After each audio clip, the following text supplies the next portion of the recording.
Welcome, everyone. We are very honored to host this event here today on behalf of Global Network Compact. Maybe start by welcoming also the persons that we'll have here today with us, starting with Mr. Mário Parra da Silva, which is the head of the Global Network Compact Network for Portugal. Also welcoming Mr. Miguel Setas, who is a board member of EDP, the national and international also electrical company, one of the biggest. And also Mr. Stefan Breckveld, who is the president of AGS, which is an insurance company. And last but not least, who will be moderating the debate further on, Mrs. Anabela Vaz Ribeiro, who is also an executive director of the Global Compact Network for Portugal. Now, we are here today gathered to talk about sustainability. Sustainability is, I would dare to say, one of the glues that holds together the pillars of our strategic of our strategy for Altis Portugal. It has been like this since the early days of the Altis Group, wherever they had operations, and Portugal was not an exception. So every time we endeavor in a new project or we start something new, we always have either explicitly or implicitly sustainability as a motto or as a cornerstone in every project that we set forth. So once again, to tell you that we are very honored and pleased to hold this event here today. And without further ado, maybe passing to the opening remarks to Mr. Parra da Silva. Thank you very much. Hello, everybody. My name is Mário, and I'm talking to you from Portugal. I'm the chair of the board of the Global Compact Network of Portugal. And first of all, I want to thank to this wonderful place, this wonderful team that is filming and belongs to Altis. Altis is one of our main members, participant of Global Compact, a company in telecommunications business. My job here is to present you some opening remarks.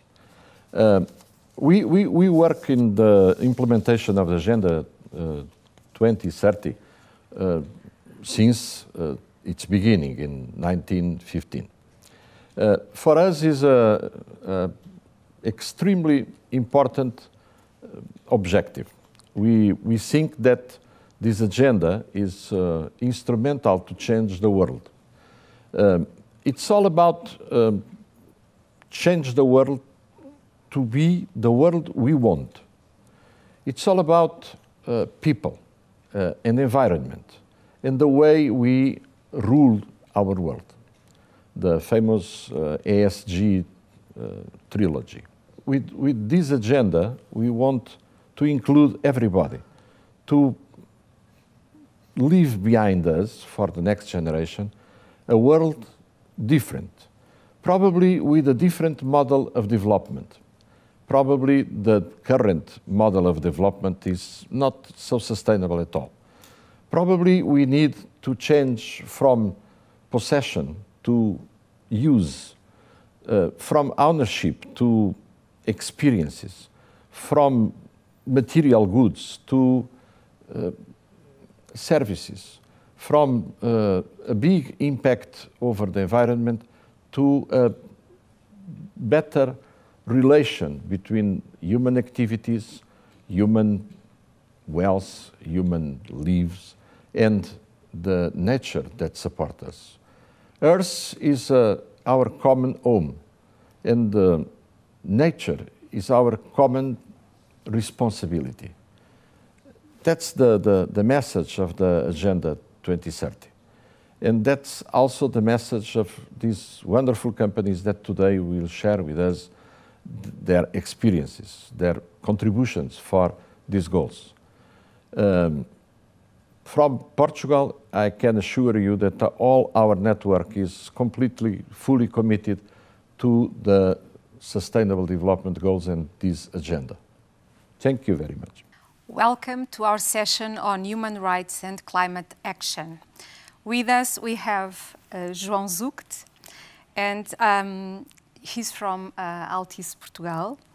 And Altis derives from a company created in 1887 with a long history of social investment in the communities and in people. And we know that today society expects more from companies because all of us, we have a responsibility towards our supply chains. And I would like to ask you if what kind of policies do you have, Altis has, regarding human rights or ethics or even labor conditions within the supply chain?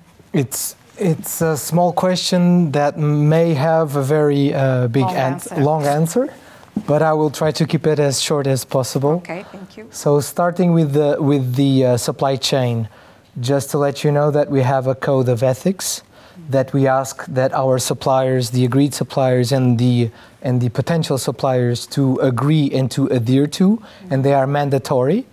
And failing to comply necessarily will have an immediate action, which would be not working with that particular supplier anymore. So there are a set of principles in that code of ethics that range from human rights to ethical production, but also technical aspects, of course. These are suppliers of our main activities, but also those terms appear in that code of ethics.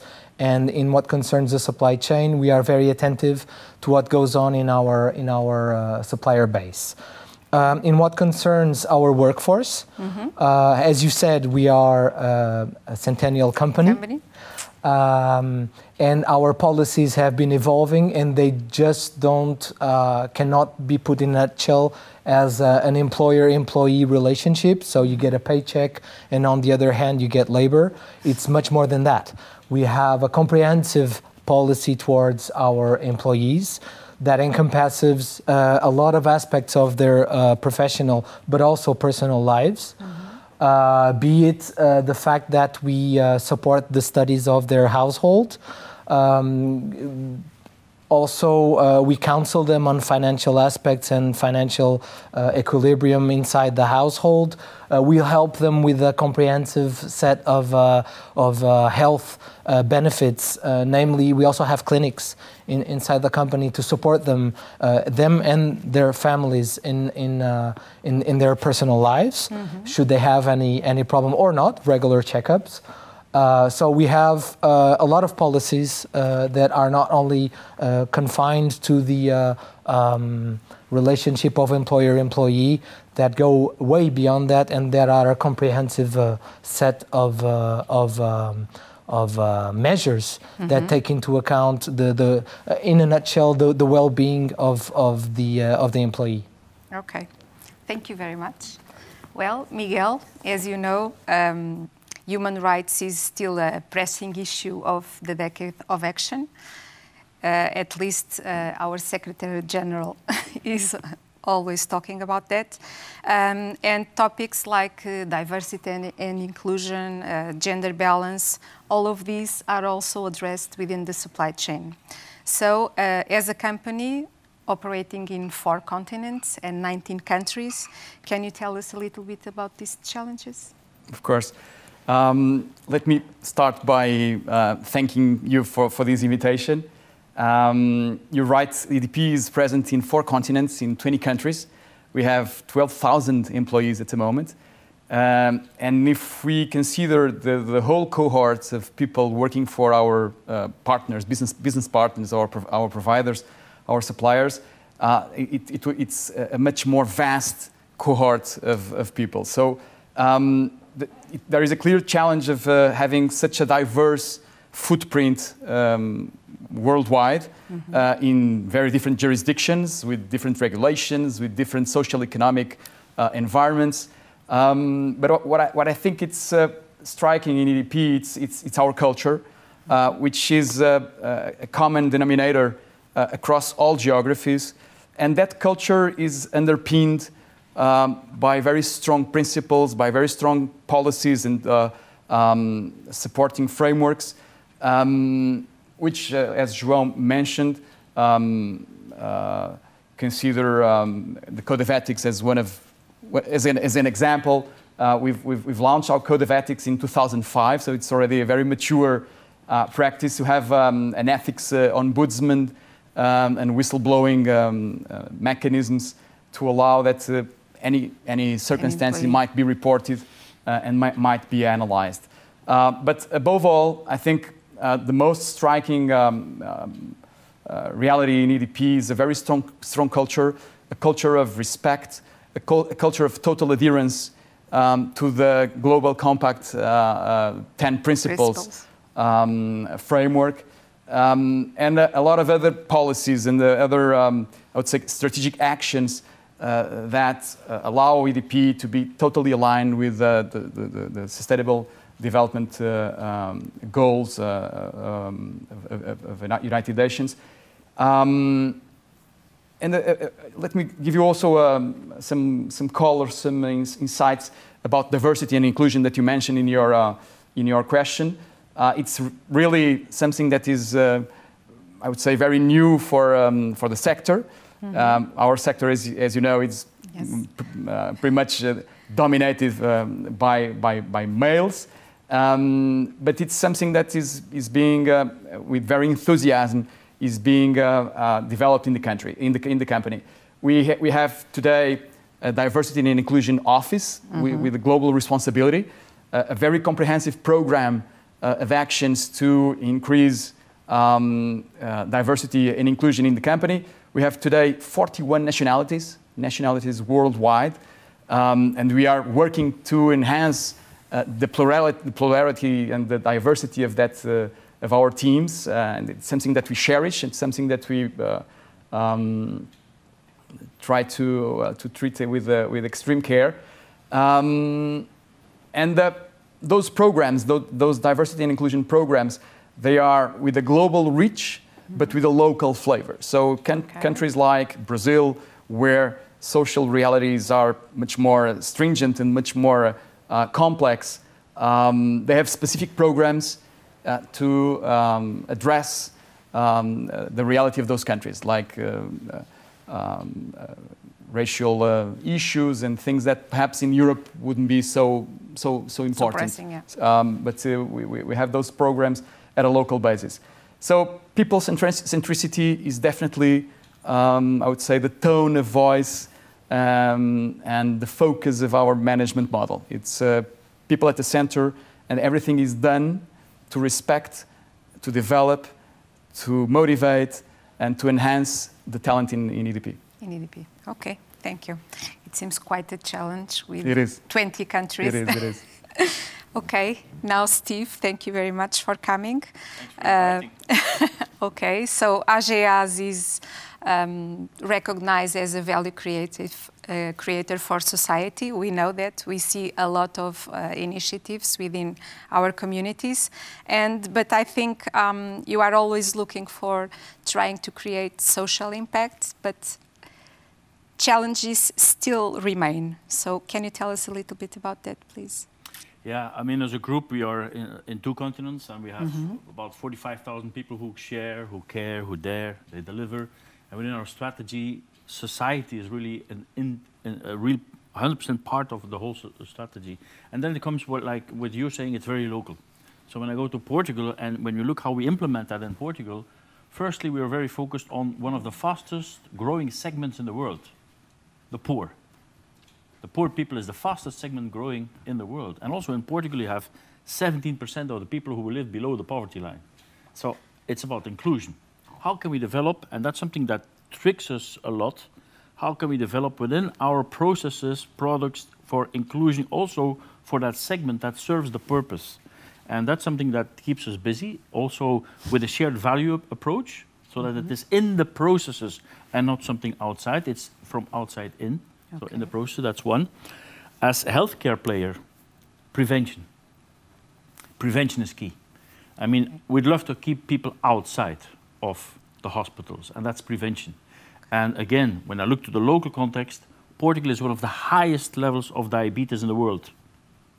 There's about 36% of the people who have a predestination of diabetes, 42% do not know they have diabetes, with huge consequences on the budget of the government.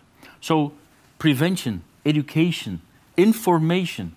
I don't know if you noticed the latest colon cancer prevention we launched nationwide. Every day in Portugal, between 10 and 28 people die. Every day on colon cancer. Nobody is aware. Nobody's aware. And it's so easy to prevent. So our focus of insurance is also on that, on prevention. Now I come to a complete different business line. Housing, isolation, right? Yes. Which is key for CO2. I mean, we're focused on CO2 and looking how can we deal with that. Mobility, right? I mean, I was on the other Altis and coming here, I was blocked in the Segundo Circular in a COVID environment. I mean, this is something we cannot continue in the future. We have to change the way we live. Yeah. And also the insurance industry, we have maybe move in the future towards ensuring mobility and not the objects, right? Because most objects are standing alone. So there's a whole reflection, change in the insurance industry to all these aspects. I mean, we still have a lot of steps to go. Of course. But I believe awareness is the first part of action. Okay. And that's something that we are, within our companies as well, I mean, people are really aware. And I thank you that you're saying that you notice in Portugal what we're doing, but it starts with our employees. I mean, you have, indeed, it's like you're saying, you need the culture. The culture of your employees, they should care about the customers. And caring is not saying you have to pay your premium every year. Caring is really caring that, working for the best of them. And I think this is the mindset that you need in a company. Do you think it's different in Portugal from other countries? Do we need to create more awareness here than? Every country has. I mean, I lived in Asia, I lived in South America. I mean, it's the diversity indeed, which is good. Every country has different things, and really you have to look what is sensitive to what is good for Portugal, right? I mean, and also when you look at the mental health is very important. That's why you will see. Also our sites, we are partners with Teatro Dona Maria, with Coliseu Porto. Why? Because culture is a big part of mental health, and people underestimate that as well, the impact mental health have in prevention of disease. So it's not topics, it's one circle that hangs together with each other. We need culture in our lifestyle. For sure. Definitely. That's why I asked if I had to sing already, but... You can if you No, I will not do it here. For closure, it would be nice. Well, João, we would like to talk a little bit about you, about digitalization, because this is related to GHG emissions with our lifestyle. We have to change the way we live, the way we work, the way we circulate within cities. So we are living a climate emergency, as you know, and this is a stepping stone for the European strategy also. So can you share a little bit of what Altis is doing in this? So yes, of course. With pleasure, because being who we are and having done what we have done so far, I would dare to say that we are at the forefront of the digitalization process in Portugal. We were one of the first movers into the next generation networks, be it mobile or fixed. I think not only Altis, the whole sector is a pretty much advanced sector when you compare it with other European countries. And that's what really helped the country to cope so well with the lockdowns since March last year. I mean, not only because people had affordable means to work from the distance, but also because we went to the ground. We had boots on the ground the whole time. Even though we had the majority of the office people working from home, we had the majority of the field people working on the ground and making sure that the administration and the public services would not fail. Meaning that we put forward all our technology and all the investment that we had done until then and that we are still doing in terms of next generation networks. And that helped the country, we like to believe, but we know this for sure, to cope with the very strange times that we have been living since March last year. Now, having said that, we also believe that we have set an infrastructure that will help companies like EDP, companies like AGS, but companies like in all sectors, be it agriculture, all kind of economic sectors, to cope and to have a successful transition to digital. Not forgetting that going digital doesn't mean that you terminate all human contact, because exactly because of mental health, you need to have interactions that are face to face, that are people to people. But this just means that business will change and that we are ready to help companies in that change. Also in terms of digitization will help in reducing the carbon footprint, but not only there, also in other areas we are committing to true efforts in terms of reducing the carbon footprint. I'll give you an example, which is we are a major client of electricity. Because our data centers, this building itself, are major points of consumption. Yeah. So we are making sure that every lot of electricity that we buy comes from renewable sources. This already exists in the market, as I think you all know, and therefore we are, I would say, especially in the mainland, 100% renewable energy.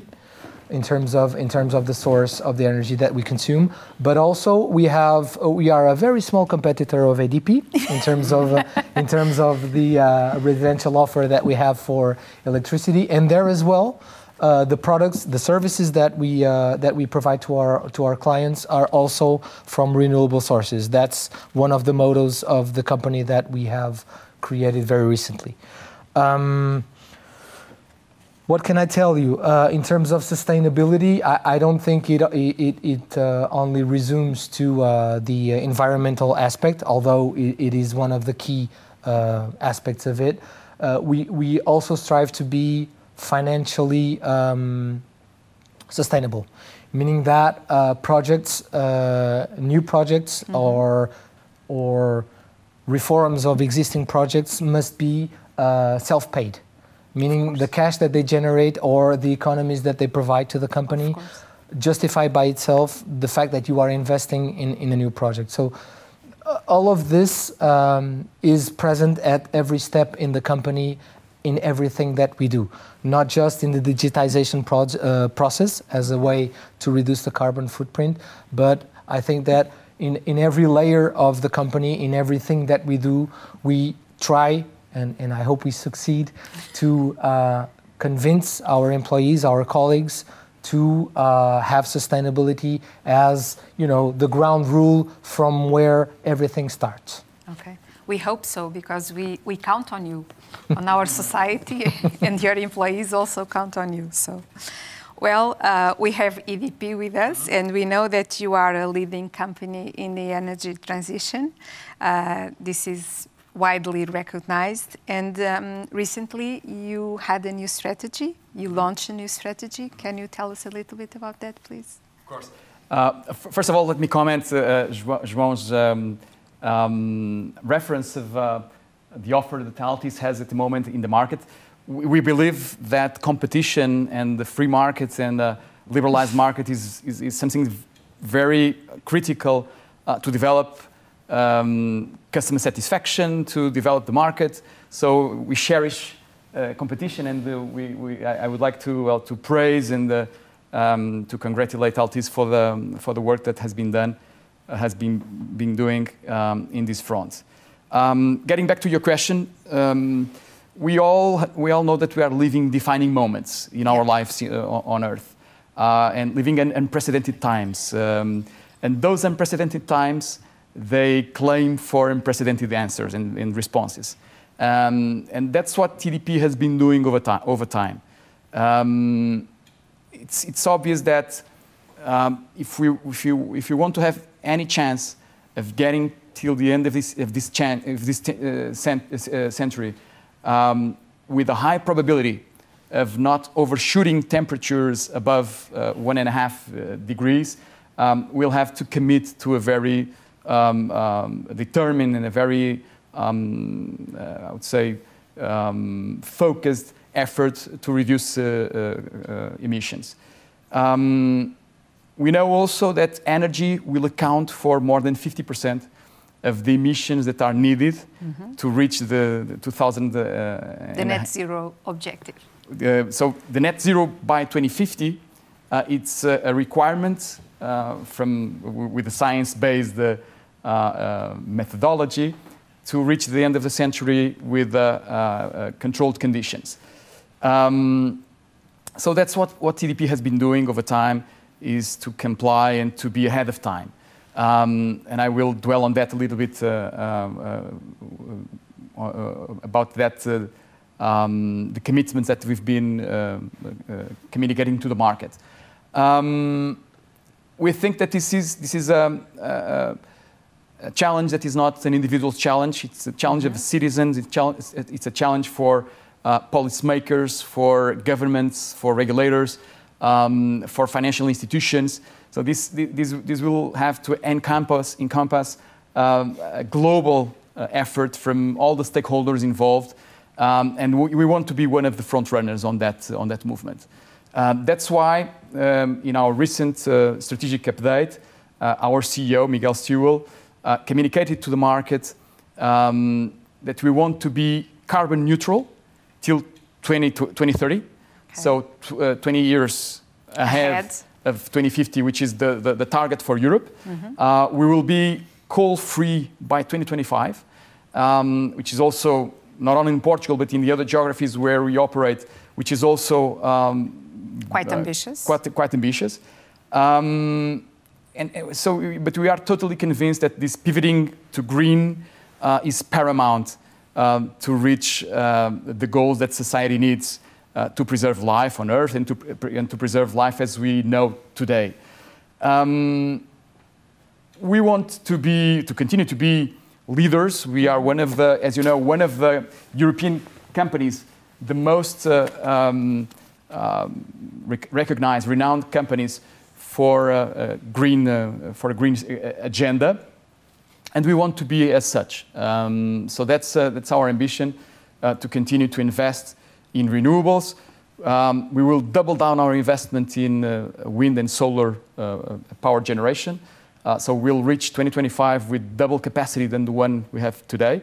We'll reach 2050 with an additional, this is a technical figure, but with an additional 50 gigawatts of additional renewable capacity. And that will represent a movement from, let's say, 2/3 or around 70% of our generation mix, which is today responsible by renewable energy. It will move to 100% by 2030. So we'll be 100% renewable by 2030, which is for a company like ours with an integrated value chain, with thermal and with coal, but also with natural gas generation. It's really a striking movement. But not only with large-scale, low-carbon generation will this transformation be made. We'll also invest in local, low-carbon generation, like solar. PV.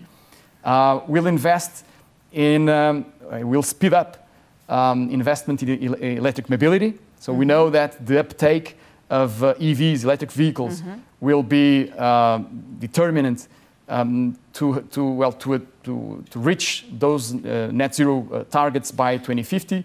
So one of our main investments over the next 20 years will be to facilitate, to increase our presence in electric mobility.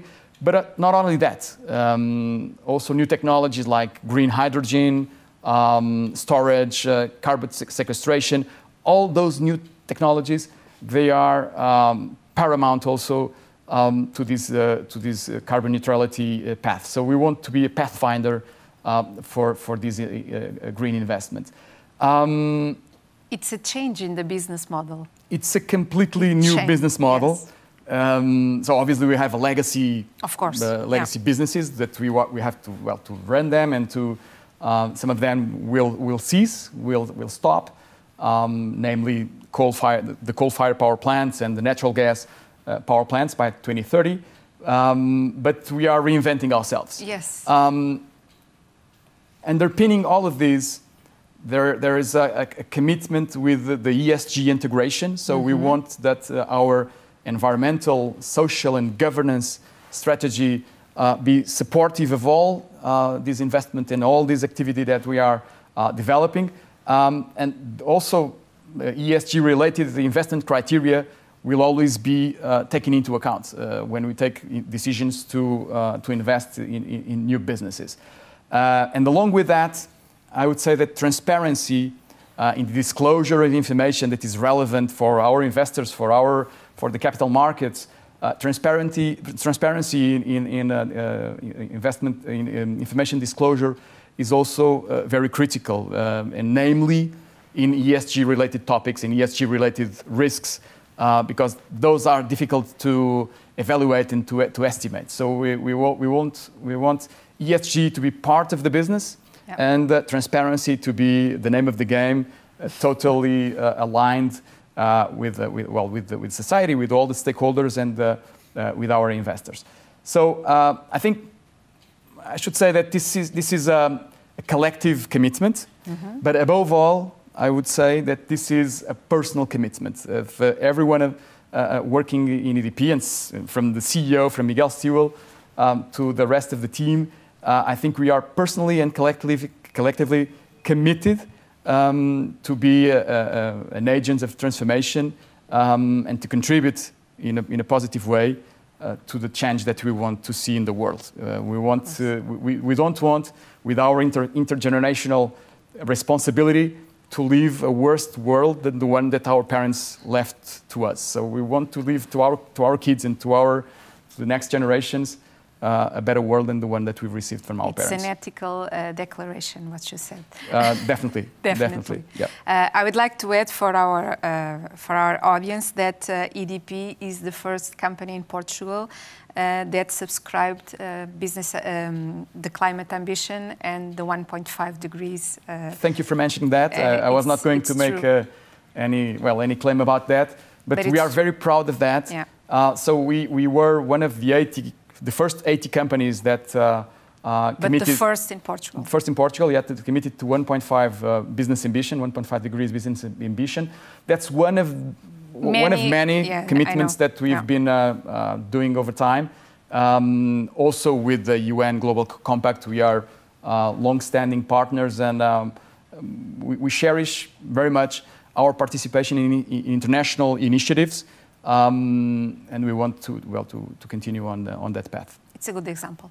I hope so. Yeah. Thank you.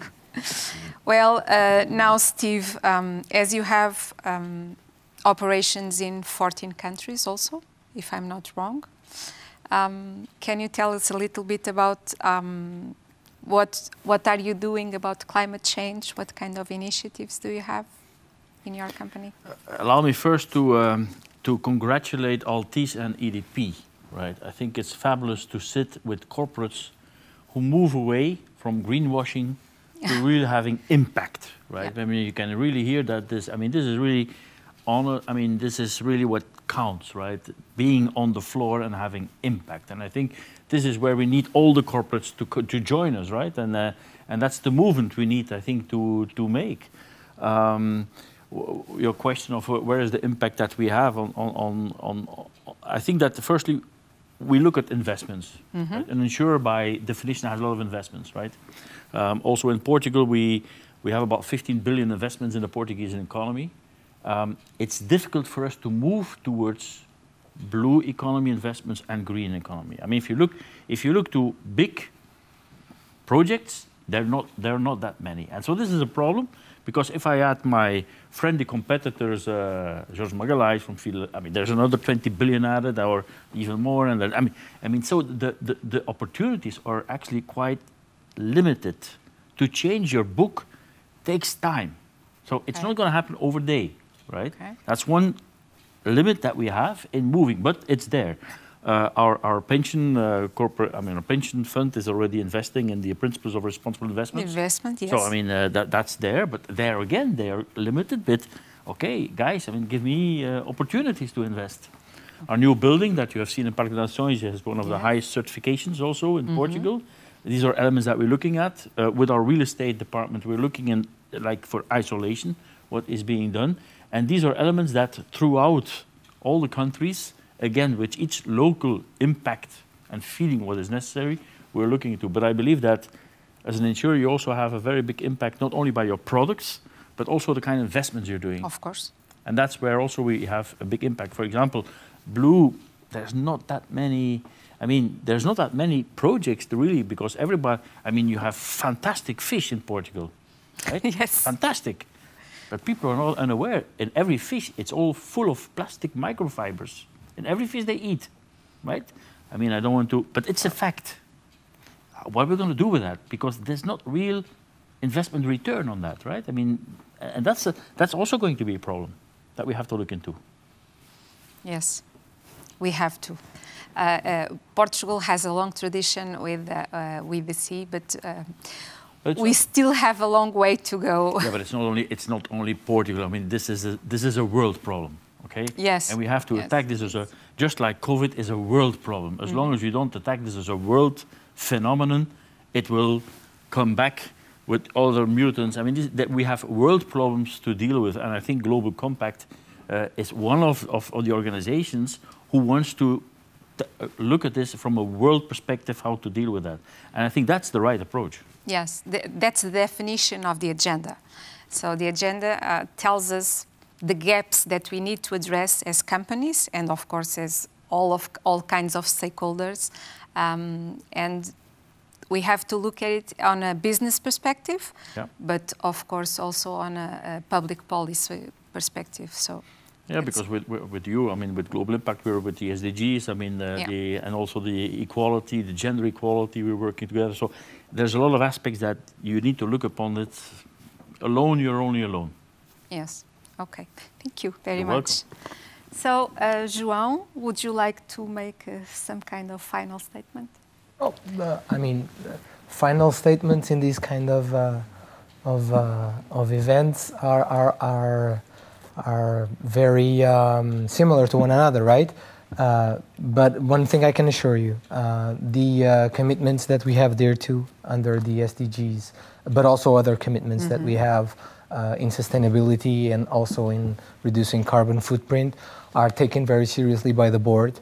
They are seriously communicated to the whole organization. In fact, we have a director that reports directly to the CEO, which is in charge of these kind of issues.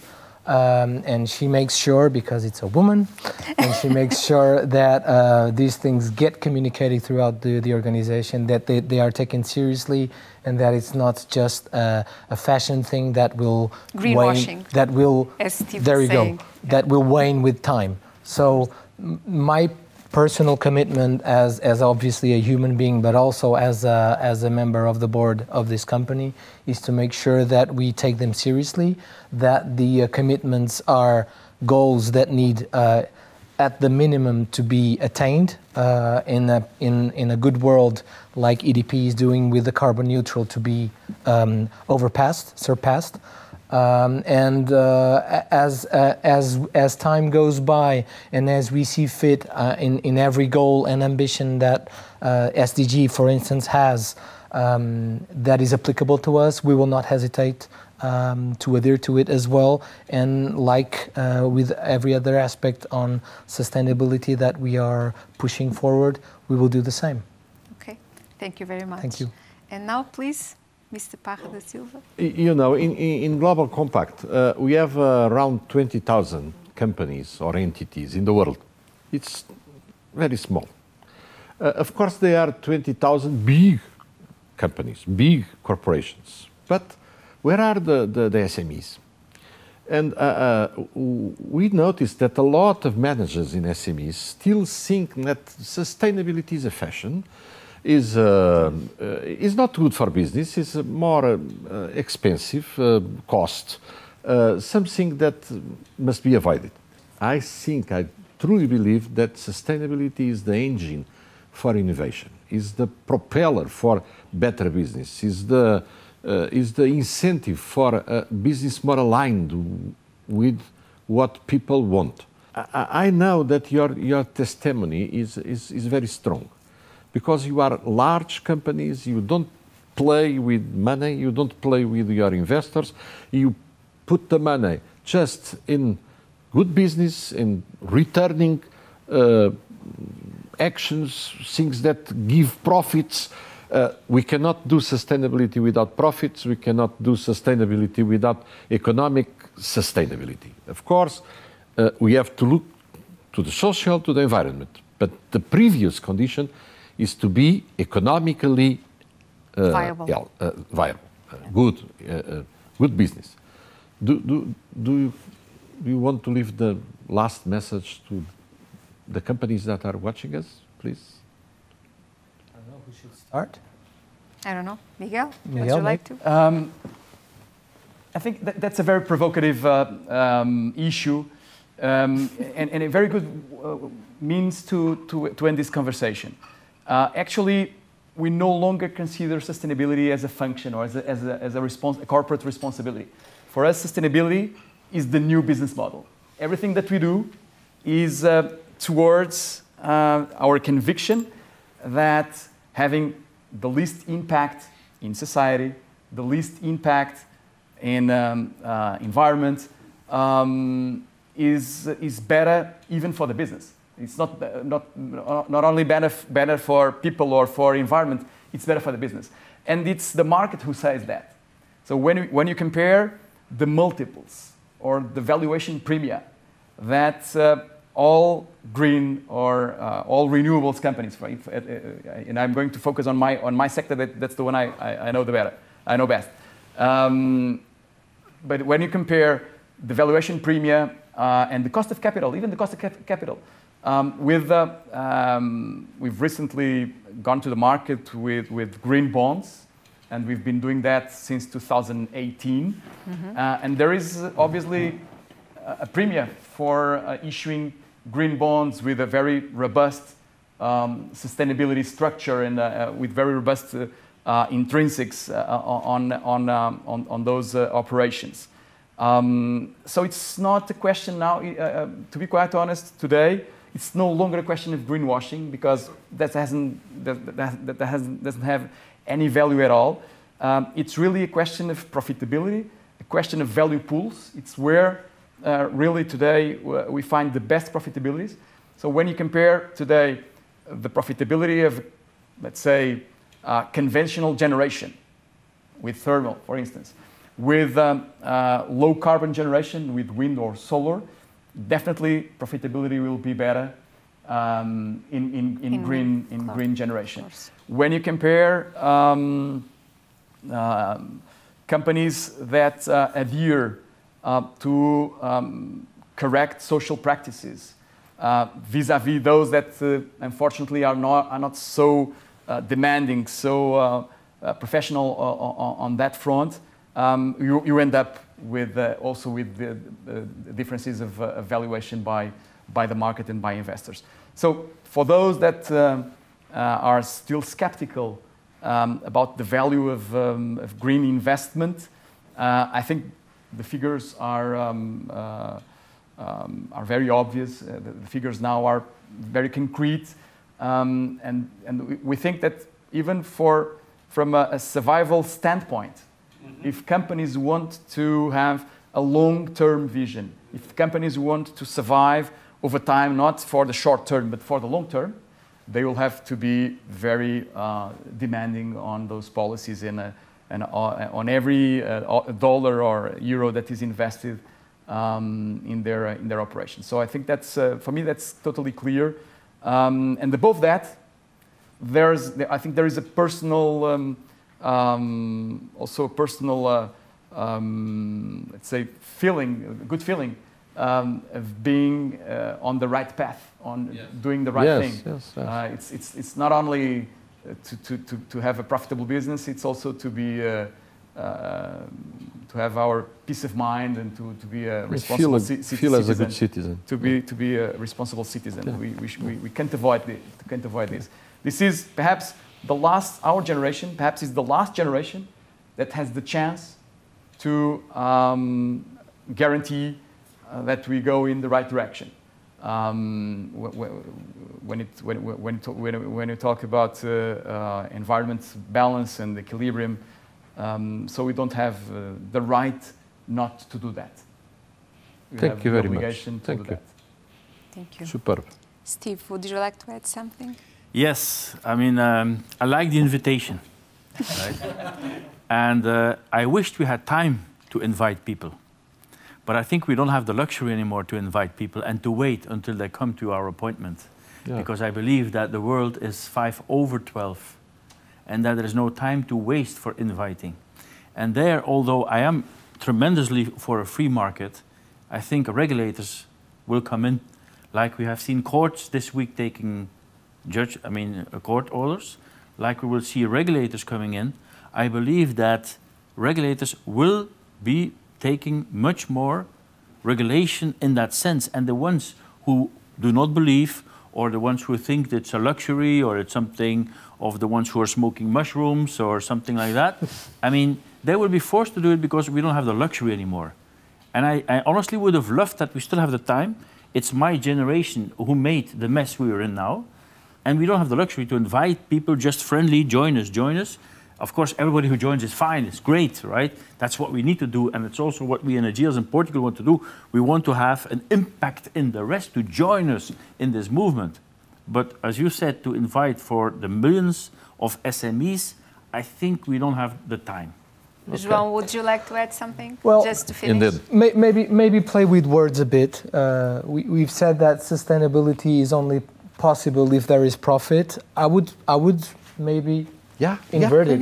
You know, just say that you can only have profit with sustainability. Good. Excellent. So maybe start the finishing remarks with that, and picking on what you just said about the SMEs and the fact that we don't have time to invite them. We also cannot take the risk to alienate them. So it needs to make sense. It needs to make sense as the path that they will need, like you said, Miguel, just earlier, the path that they will need to go into, but it also needs to make financial sense. It mustn't be a nonsensical path that we will force them into, or else we will alienate them and it just won't happen. So, I mean, it would need to be a balanced way of pushing them, but not too strong, you know, just pushing them, but at the same time explaining the benefits of going this way. You will have your returns as well, but maybe not in the way that you are thinking, but things will happen in the near future. If you give them visibility, they will understand the investment that they will need to put forward in terms of changing the way they do things. Global Compact is extremely proud to have you here. Thank you very much. And to have your contribution in our programs. We hope in the future you continue in our programs. Our network is a small network with 100 companies, but very active. We are the country of the Secretary General, so we have some responsibilities, extra responsibilities, to do what our Secretary General, António Guterres, that I greet from this tribune, is expecting from his native country. We'll have another occasions, I'm sure we'll have other opportunities to talk. Thank you very much. Thank you, Annabella, for your kind contribution. Good.